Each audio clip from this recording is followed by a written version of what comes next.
So basically you just want to follow the instructions.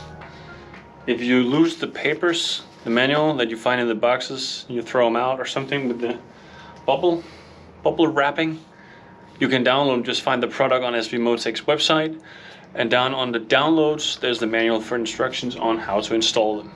Let's get on with it.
Så vi får monteret racing fodliner, engine cover, crash bars